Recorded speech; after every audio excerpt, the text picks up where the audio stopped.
I'm here with Rob, a builder investor. He's going to show us around his new build bungalow that he's just built. So tell us about how you found the site, Rob.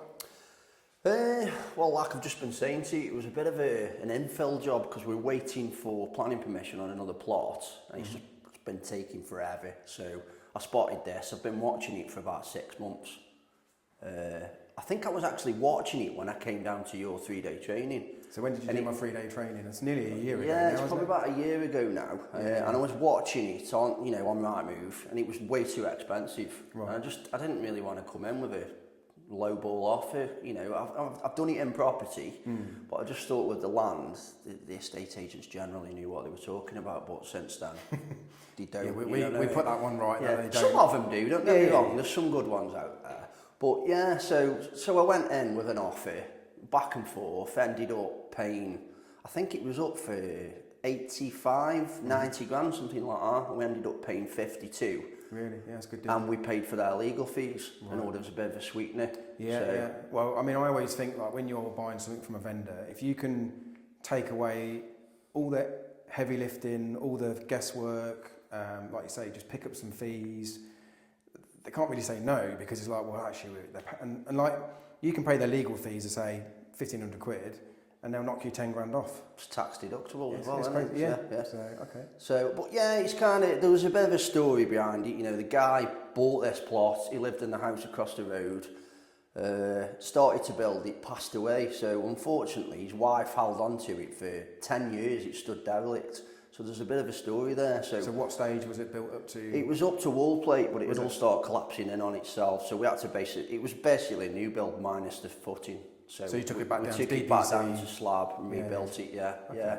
So the good thing is it would have come with planning, building regs. Planning was already in place, obviously, and it already been started. So yes, so even though it was 10 years ago, did you manage to continue the warranty? No warranty. We had to sort that out. Right. The building regs, the company had gone bust. Yeah, quite common. So luckily we had all the paperwork that they sent over. So we just sent that over to the council. We did a bit of investigation with them, and it came back as they were happy to take it on.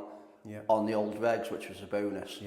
But yesterday, when we had them out for the final inspection, we were told that we want SAP calcs now, even though it's on old regs. Right. So we've got to go do that retrospectively. Yeah, I suppose that's just a case of we just need to know what it is. Like, I don't think they bothered about the results. Just want to know what. So did you have to do any like trial holes on the foundations for them to inspect? Yeah, trial hole on each corner with an independent engineer to just come and check it and verify that it was what it said it was. And was that for building control or warranty or both? Both. So it kind of served us both purposes. Okay. It was pretty good. We dig down here, it was at 1,500, and then we did a bit more investigation, found out the ground wasn't amazing. So that's why they did that. So, but that, it was acceptable to them. So bungalow, low weight threshold. Went for us. It's got a covenant on it though that we can't go more than 1 story, which is crazy because everything around us is. Well, we've just got one. We've got a site at the minute, and we've got planning for a house, and it's got a covenant at 1 story, and we've spoke to the people who bought it off, and they're happy for us to remove that. So we're going to pay for the legals. And then we can then legally build the house. So they're fine with it because we've got the plans drawn up, and it's not like intrusive into their garden. No, this covenant was from 3 years ago. 3 owners ago. So the guy that owns the shop here used to own this plot of land and the one next to it, which has got 2 new houses on it. Right. So, and he's put it on, I don't know why, but it's kind of, we were looking at trying to put a bedroom up in the loft to maximise GDV, but ended up just going with it. But do you know what, like, again, with those chalets, I just don't think they sell very well. Like you just said, this has gone on the market yesterday? Yesterday afternoon. And you've got 2 viewings already, Which is crazy. And you think about it, the budget's coming up in, 7 weeks, something like 7 weeks. Lots of people will just be sitting there waiting. So it just shows bungalows do sell. Yeah, definitely. People want bungalows. It's at that price point as well where it's not ridiculous money, you know what I mean? People are not looking for like really high-end mortgages. So what's this going to go on the market for? Hey, sorry to interrupt this video, but if you're enjoying this case study video, make sure you check out the playlist. We've got lots of other case studies, ordinary people getting extraordinary results in property development. They share how they found the land, how they raised the money, and more importantly, how they're getting built and making that life-changing money. So make sure you check out the playlist at the end. let's get back to the video. I put it up for 190. Yeah, Originally I thought 170, but you know, bit of time's gone by, stuff like that. Obviously the finish is a lot nicer than we thought we were going to do on it. You know, if you get 2 people come round today and maybe another 2 or 3 next week, next thing, seal bids, you know, and you might get 200 possibly, you know. Yeah, it's one of them, isn't it? It's kind of, it's come in at the right price. It hasn't cost us a lot to finish because a lot of the groundwork was all done. Utilities, were they in at all? Pardon? Any utilities, were they in at all? We had gas in already fitted. Yeah. Water, the pipe was already laid, but it wasn't connected. We had a bit of a nightmare with water, like 14 holes dug. Really? Yeah. What, out there trying to find Severn Trent couldn't basically locate their own main. We've had the water company go into a gas main before, trying to connect one of ours. Yeah, well, it was basically right next to the gas main, exactly the same big. That's it, I think it was 100 mil cast iron. Yeah. So, one's literally like that much bigger, and they can't tell the difference sometimes. Yeah, but you know, get it sorted in the end. It's just people get scared by these things, don't they? But everything's manageable. You know what I mean? If you just sit down and take a step back and look into getting it sorted, it works. I mean, as a developer, you're trying to mitigate as much as you can, and you can do probably 90% of it. But once you get building, like you said, they can't find the water. You could say it's not your problem, but it's still got to be done, and you know it's their cost. But there's always these little things along the way, and whether you're working around someone's house doing an extension and you find a drain where it shouldn't be, you've got to solve the problems, you know, because it's not going to go away. It's not that's going what to fix we itself. are builders, technically, aren't Problem we? solvers. Problem solvers. Yeah. You know, we're coming across problems all the time, and it's like we're always the ones left holding the baby kind of thing, and we've got to get around this, so we don't get paid. Don't get paid, exactly. So, That's the ultimatum. So, so let's have a quick look round. Really nice finish. I mean, you was just saying about like little tiny drip of paint on the hinge, and we're like... I mean, we're just doing a snagging list now, and it's literally little bits of paint. There's I can see a couple of bits of trowel marks in the wall. To me, they're easy to sort out. You know what I mean? Not going to take a lot of money and a lot of effort, but it gives you that finish that you want, that people just come in and when they're viewing, it's a wow factor, and hopefully they'll buy it. You've got the flooring down, so you've done like what we do really is get it where people can move in and they can't come in and say, yeah, but we've still got the carpets and we've still got to do the turf in. And well, we've done the same as what you said in the garden as well. Normally, you know, I've worked for big housing companies over the years, served me time with one of the biggest developers in Europe, and that's all they did, 6 paving slabs, mud. I was like, I can't leave it like that. My son who's filming, he's moving into a brand new house Friday next week. And got to put his own turf down. We haven't put turf down, but we've made it nice and you know, and so people can just move in. People watching this might say, well, look, if you're a developer and your son builds houses, why is he not building his own house? It's because he wants to concentrate on his business. And this is a valuable, you know, if you're watching this video, it's one of the most valuable lessons. Don't do your own house to think you're going to make money, because while you're working on that, you're not working on your business. And development is about leverage. You know, other people get to do the work, you make the money, and you take the risk and solve the problems. But my son's going to move into that house, and then we're going to concentrate on building some other houses. That's where he'll make his money. 5 years' time, he'll build his dream house and he'll have the money, and it won't impact his business. It's about having the choice as well, isn't it? But everyone wants to build the big extensions because they can, and it's just like, it's not the way to do it. Because it will suck up all your time and money. So concentrate on your business. Watch that man there. You'll see him over the summer. Nice doors. Yeah, well, we just walked around, mate. I mean, nice doors. These are quite nice. I've not seen these ones before. Yeah, they were on offer from Odin, so yeah, nice doors, different finish, nice and light. Yeah, they're not finished. They want oiling really. But I don't know what colour to oil them, so I'm tempted just to leave them. We use like an Osmo clear satin. Tends to be good stuff. The trouble is, if people are mopping and they hit the door with a wet mop, it goes up the door. We will do them, like I say, we will do them. But like I say, it's not on my list to do. Again, you can get the brush on stuff, or you can get the cloth, stuff with the cloth, can't you? So yeah, nice kitchen. Decent kitchen. You know, it's not mega high end, but it suits the end user. You know, for the price point at where we're at, we've had to choose something that looks nice, but obviously it's not going to completely wreck the budget, kind of thing. So, do you think this will be downsizers, retirees?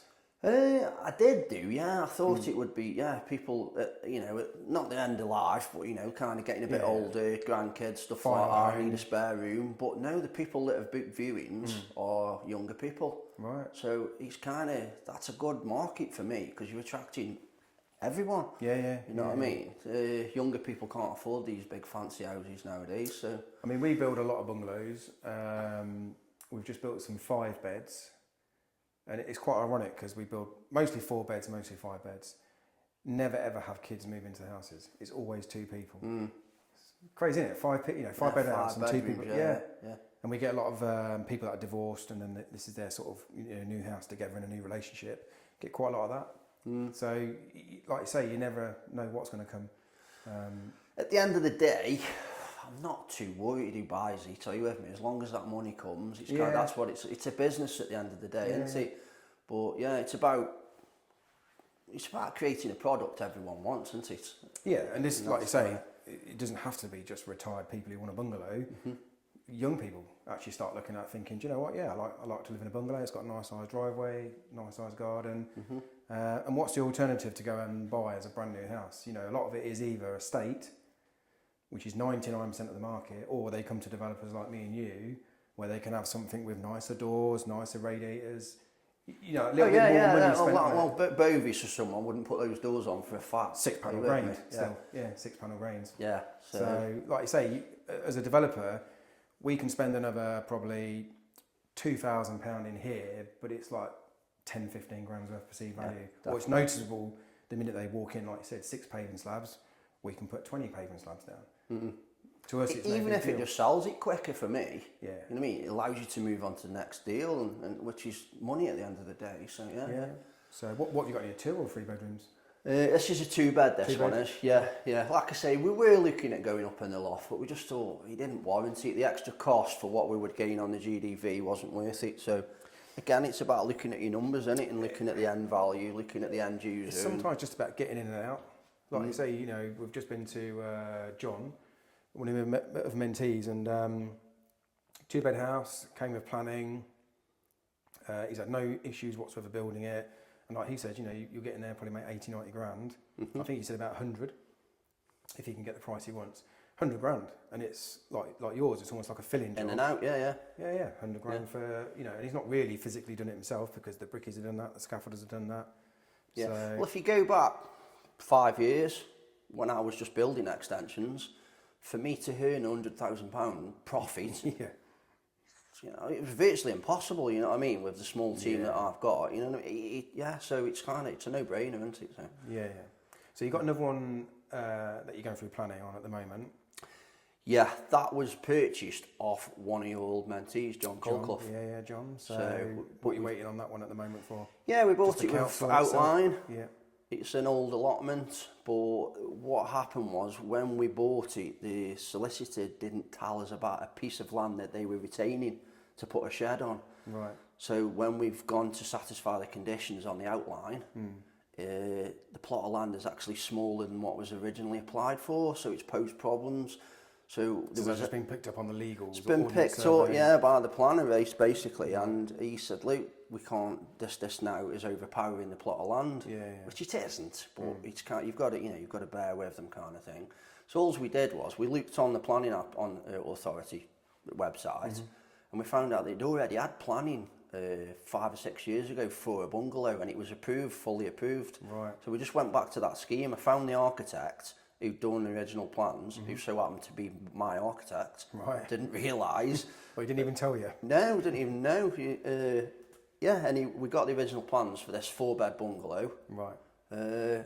Sorry, actually it was a 2-bed bungalow, but all we've done is changed it and put bedrooms in the loft, so it's a dormer bungalow. So you've really gone back to the old planning. Yeah, so we've gone back to the old. We've still got a 4-bedroom property, but instead of building a house, we're now building a bungalow, which suits what we want to do better. The build costs are cheaper because we haven't got loads and loads of scaffolding and full arrest and stuff like that. And sorry to interrupt this video, but what difference would £100,000 make to your life right now? Every single build we do, we make £100,000 profit. And more importantly, you can also. Want to know how? Go into the comments, click on the how to get started in property development, thank me later. Let's get back to the video. So again, you know, I always say there's always an upside to a downside, and don't get me wrong, it's been a nightmare waiting for this plan. But we've had this to fill in. That's what I'm saying. There's always an upside to the downside. You wouldn't have been doing this project, and this may have sat here for years. It's been here for 10 years, and everyone looks at the price on Rightmove and says it's too expensive, therefore it never works, therefore we'll never view it. You know, you did what you're supposed to do, which is what we teach. Do a viewing, find out why the vendor's selling, put an offer in. What's the worst that can happen? Well, I spoke to her first. Obviously, her husband had died. She didn't want to sell it for 10 years. So it was an emotional thing for her. So what I said to her was, you know, we'll give you this price. This is what we can pay for it because this is what it works at. But, you know, I kind of liaised with her and her son and kind of, you know, almost put my arm around her figuratively, kind of. Yeah, because like you say, and I've invited her around to come and have a look at it when it's finished, and she cried her eyes out. Really?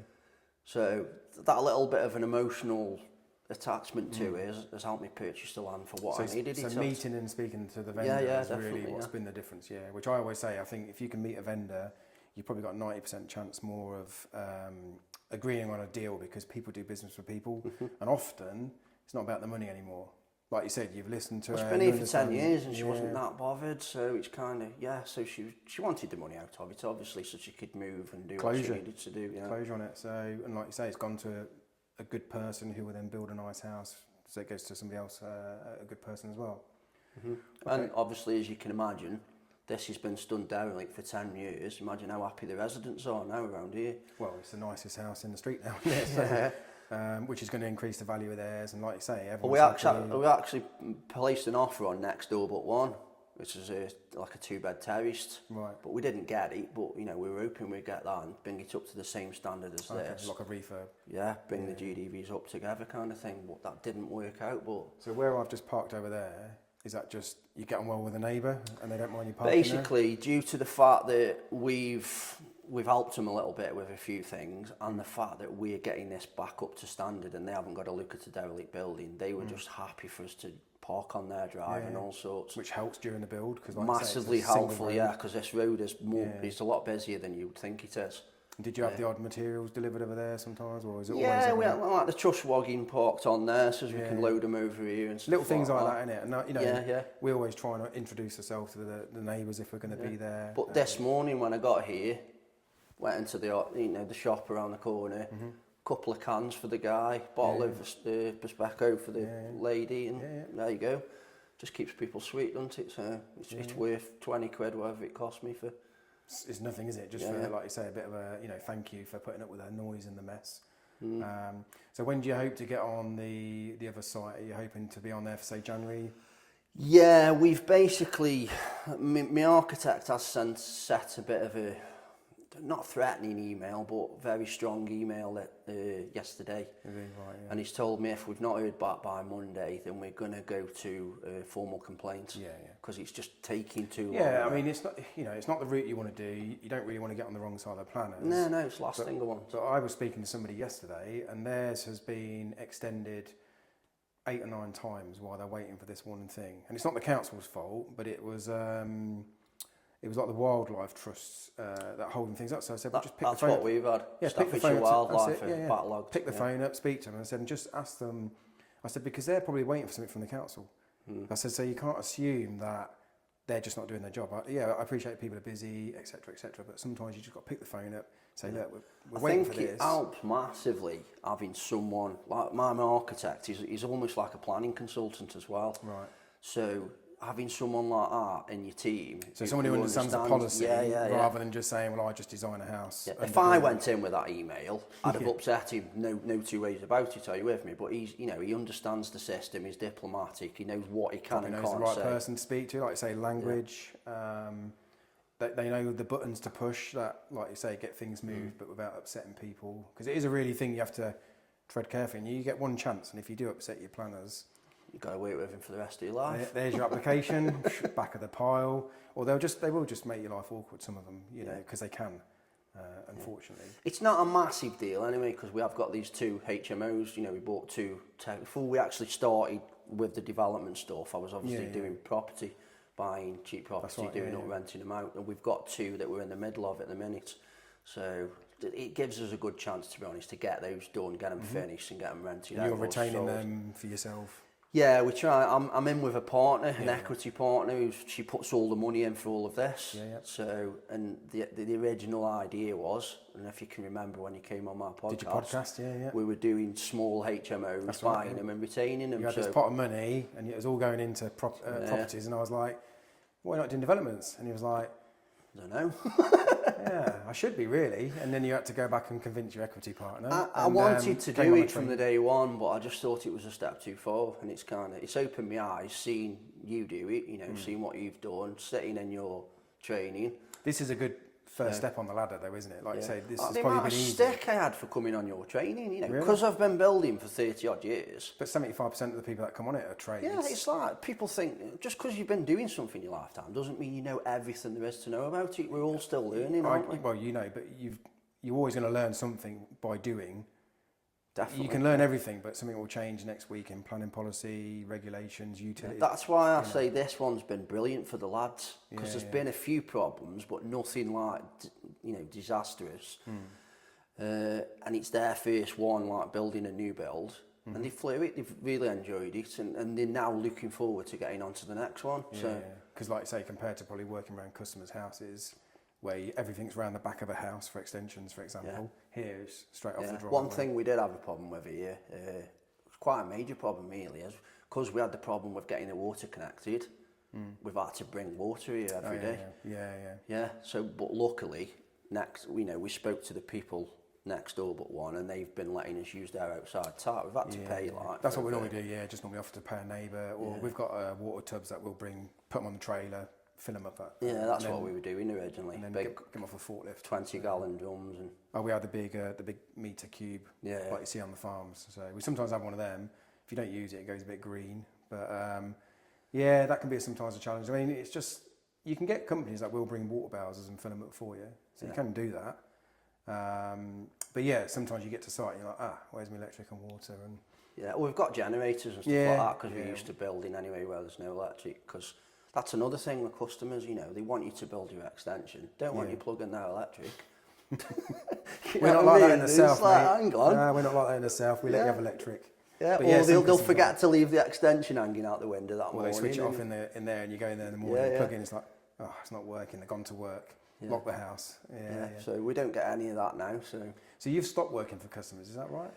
We have, but we've obviously got a backlog of job that we already had booked in, which we've got to finish off, and obviously that's going to take some time because we. So are you not taking any more customers, or are you just filtering out saying, look, if it's this we job, have we'll said do it, last week, I spoke to my accountant and I've spoke to the lads as well, because the lads have worked for me for a long time. They're all good lads. So I want to do 5, 6 lads.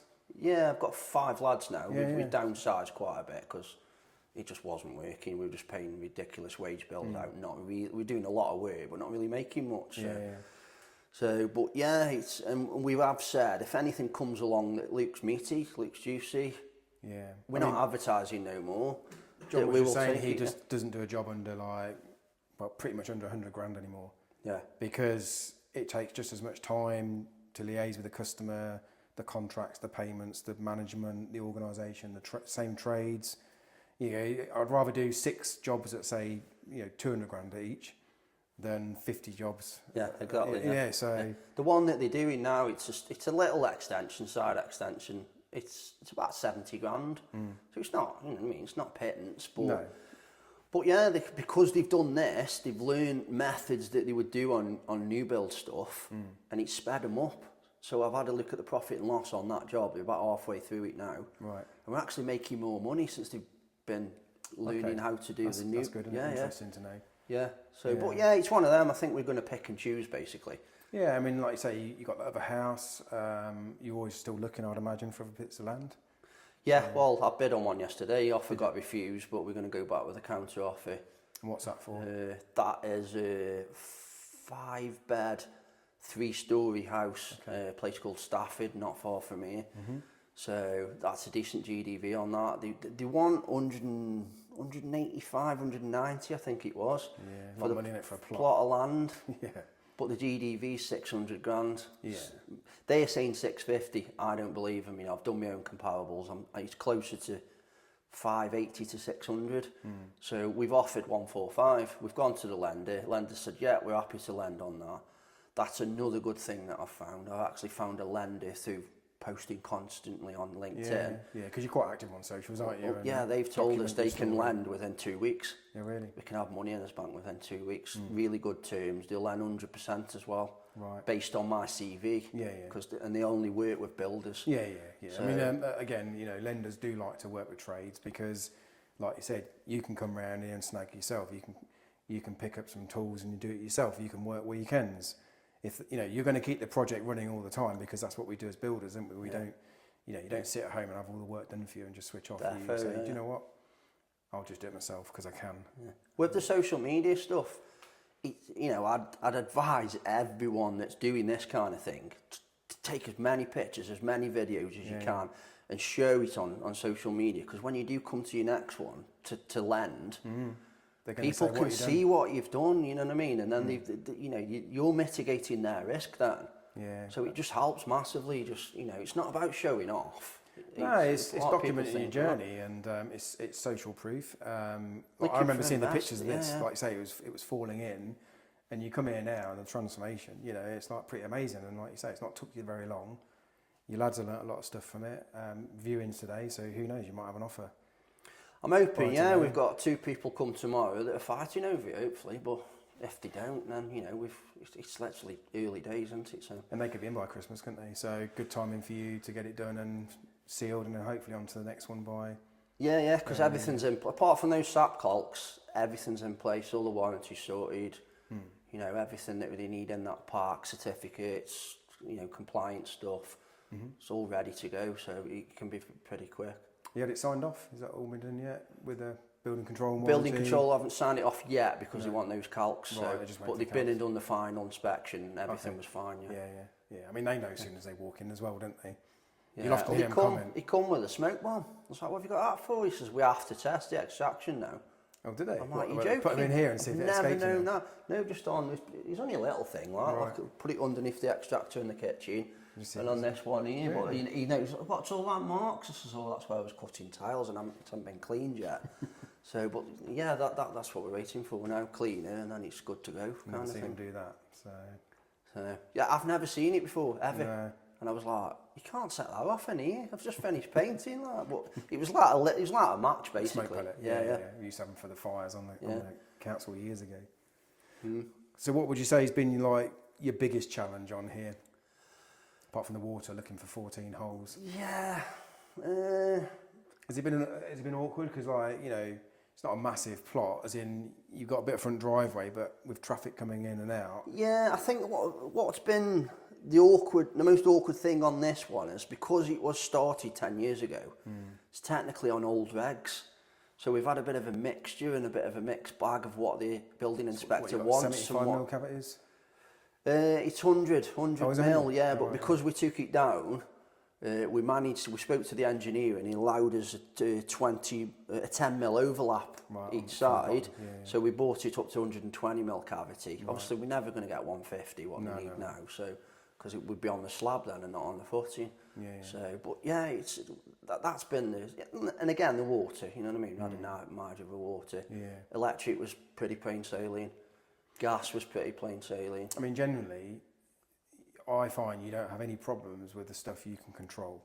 So whether that's deliveries, trades, you know, you can get everything done because if you run out of pack of blocks, you can either go and pick them up yourself, even if it takes 2 or 3 trips in the van, or, you know, you can go and do it yourself. And if, like I say, if it means working Sundays, but when you're waiting for decisions, utility companies, and they're in control, and just trying to speak to them sometimes. I tried to make sure that literally the day I offered and we got it accepted, I went out to utility companies then, you know what I mean, and I did a lot of due diligence on, you know, I can see there's a pole across the road with electric there, so I know it's an easy connection.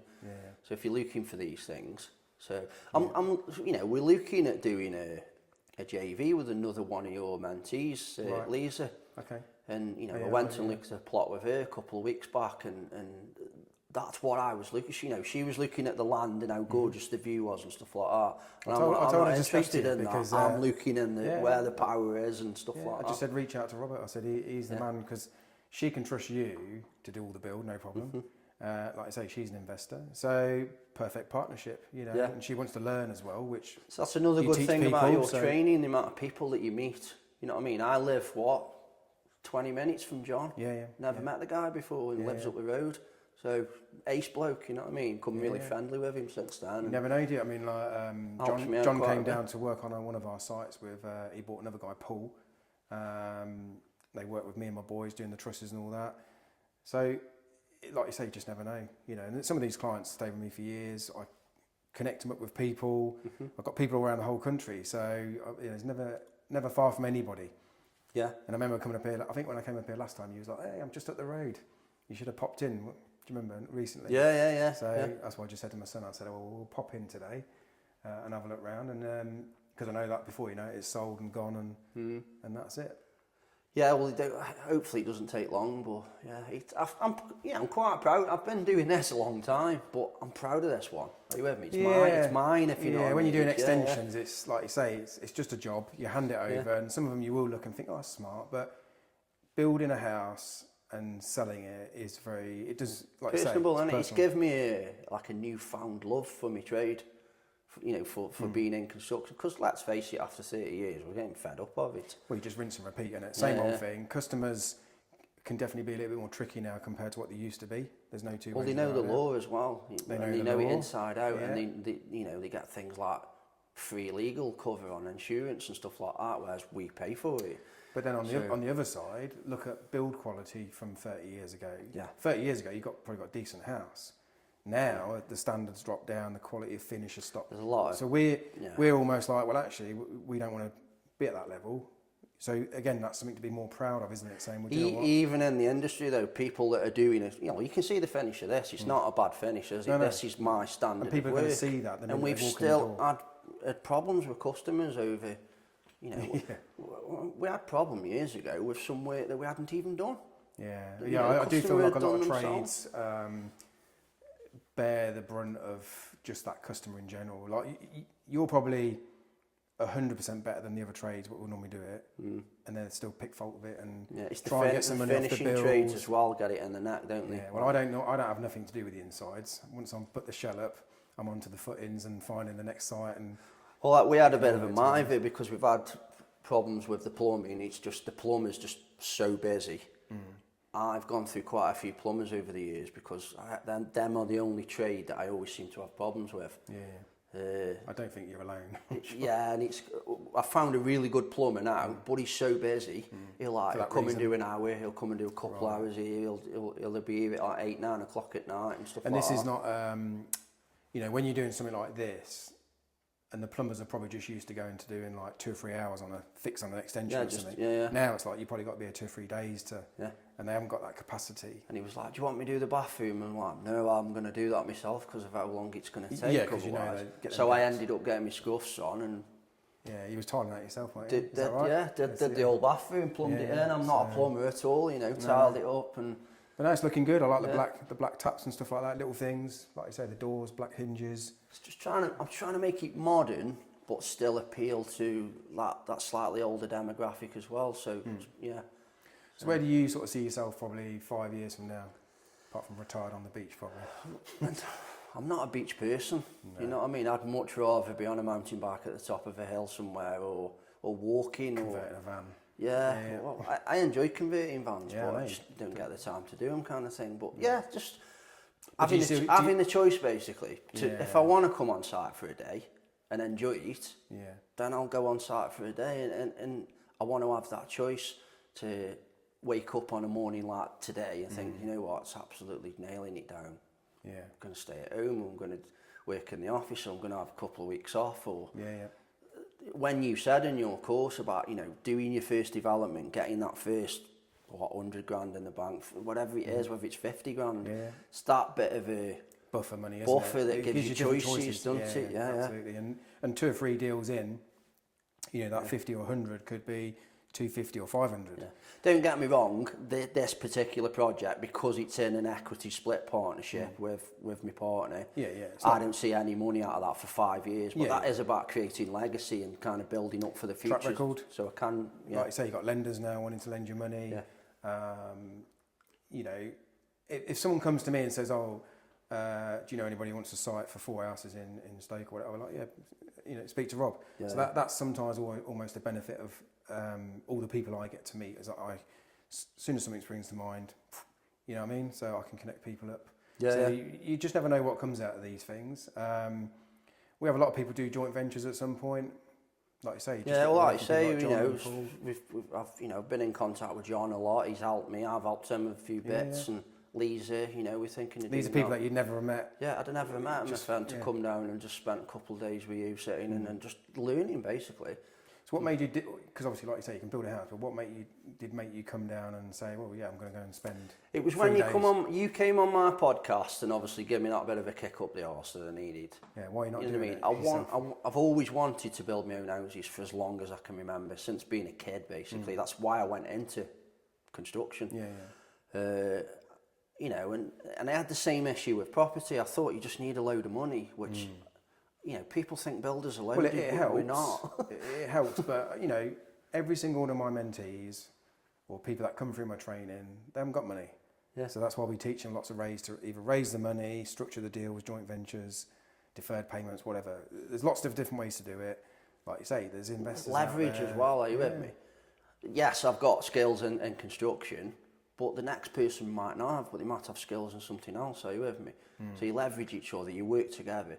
I'd advise you anyway, if anyone wants to be in development, go and get some training. Yeah. Well, I was just going to say, you know, what advice would you give someone who's probably watching it saying, well, yeah, I'm a tradesman, I'm a builder or whatever. I'd love to be doing what Rob's doing. Yeah, come and spend some time with someone, you know, like you, whether they go. I know you don't do your 3-day training no more. Do it online, yeah. Online, definitely do it. You know what I mean? It's worth every penny. The retreats that you do and stuff like that. Sometimes avoiding the mistakes. Those mistakes can cost thousands and thousands. You know, when you're playing with bigger things, there's bigger mistakes. Well, look at this. Obviously, I anticipated it, but we had to knock this down. Originally, I thought we might be able to get away with leaving it up, just patching it. Maybe we render it or we repoint it. And it was, but it's extra cost. You know what I mean? Knocking it down, getting rid of all the bricks. We tried to clean them up at first, which is what that wall is on the back garden. And we gave up, bought some bricks. But because I got contacts, I got a brick which was end of line, which was down from £1.30 a brick to, I think it was something like 42 pence. Yeah, that's a good price, isn't it? So, yeah, but that could have cost us a fortune. But, yeah, it's that bit of... Yeah, and that's because I know, so if you can work with someone who's got that experience and leverage from them, it's worth its weight in gold. Are you with me? Yeah. So, yeah. But I think you just got to have a go. You know, what's the worst that can happen? Sell a house and make some money. But what's the worst that can happen? It's not really that. As long as you get the house finished. Well, it's one of them. It's what would you rather be doing in 5 years' time? Would you be sitting back and thinking, I had a go, it worked out, or it might not have worked out, or 5 years' time sitting there thinking, I wonder if I had a go, what would have happened? A common thing we see is we'll get builders come in and they'll say, oh, you know, I did build my own house 15 years ago, something like that. How did that go? Oh, I made £100 on it. It's like, well, why didn't you just keep doing it? I don't know, I was just busy building extensions for customers. And it's like, imagine if you just did that for 10 years, you know, you've done that, made a load of money, even if you had to pay the tax on it. I know it's tax-free if it's your own house, but it's like, but you've done it. And you just didn't keep going. It's crazy. But people think they need all the money, and